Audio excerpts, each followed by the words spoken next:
नमस्कार, मी शिरीष लहाडे. आज एक दुःखद बातमी घेऊन तुमच्या समोर आलेलो आहे. आपले महाराष्ट्राचे उपमुख्यमंत्री अजितदादा पवार यांचं बारामतीमध्ये विमान अपघातात दुःखद निधन झालेलं आहे. कालच त्यांचा एक व्हिडिओ मी केला होता, अजितदादा काय खेळी करतील, आणि आज हा व्हिडिओ करण्याची माझ्यावर वेळ आलेली आहे. एक अतिशय संवेदनशील स्पष्ट वक्ता त्याला आपण म्हणू शकतो.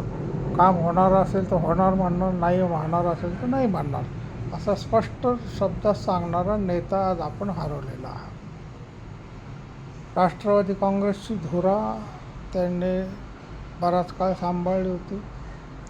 शरद पवार अध्यक्ष असतानासुद्धा ते अतिशय धडाडीने राष्ट्रवादी पक्ष वाढवण्यासाठी कामगिरी करत होते. 4 वेळा उपमुख्यमंत्री झाले आणि आता देवेंद्र फडणवीसांच्या सरकारामध्ये सुद्धा उपमुख्यमंत्री म्हणूनच होते आणि उपमुख्यमंत्री पदावर असताना त्यांचं दुःखद निधन झालेलं आहे. अतिशय वाईट बातमी आहे, कारण ते खरं अजून एक 10 वर्ष ते राजकारणामध्ये टिकू शकले असते आणि त्यांनी पक्ष मोठा केला असता. पण अचानक त्यांच्या निधनाने राष्ट्रवादी काँग्रेसमध्ये सुद्धा मोठी पोकळी निर्माण झालेली आहे. महाराष्ट्राची जनतासुद्धा अतिशय दुःखी झाली. बारामतीकरांच्या त्या दुःखाला पारावारच राहिलेला नाही. तुमच्या त्या भूमिका तुम्ही पाहिल्या असतील, बारामतीतले दृश्य पाहिले असतील. सगळे लोक दादा दादा म्हणून आक्रोश करत होते. माझी तर कधी गाठ वगैरे झालेली नाही, पण ते ऐकल्यानंतर माझ्या डोळ्यातसुद्धा खूप पाणी आलं की एक चांगला राजकीय नेता आज आपण महाराष्ट्राने गमावलेला आहे. की त्यांचे विचार, राजकीय पक्ष जरी वेगळा असला तरी सगळ्या पक्षांमध्ये त्यांच्याबद्दल अतिशय प्रेम होतं. भाजप असो, काँग्रेस असो, शिवसेना असो, की सगळ्या पक्षांशी त्यांचे संबंध चांगले होते, स्पष्ट वक्ते होते.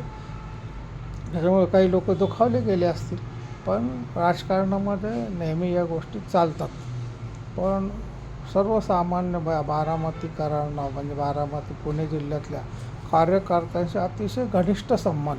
म्हणजे लोक त्यांच्या घरी जात, त्यांच्याकडे जेवण करत. मुंबईत असताना लोक त्यांच्या तिथंच उतरायचा प्रयत्न करत. कोणी कार्यकर्ता गेला आणि तो न खाता पिता गेला असं कधी घडणार नाही. सामान्यातल्या सामान्य कार्यकर्त्यांशी सुद्धा त्यांचा फोनवर संपर्क होत असेल. त्याच्यामुळे असा सगळ्यांना प्रेम लावणारा आणि प्रत्येक कार्यकर्त्याला घट्ट धरून ठेवणारा नेता आज आपण हरवला. त्यांना माझ्यातर्फे भावपूर्ण श्रद्धांजली अर्पण करतो. अतिशय दुःखद घटना आहे. त्यांच्या घरातल्या कुटुंबियांना हे दुःख सहन करण्याची ताकद देव, एवढीच मी प्रभूचरणी प्रार्थना करतो आणि त्यांना पुन्हा एकदा भावपूर्ण श्रद्धांजली अर्पण करतो.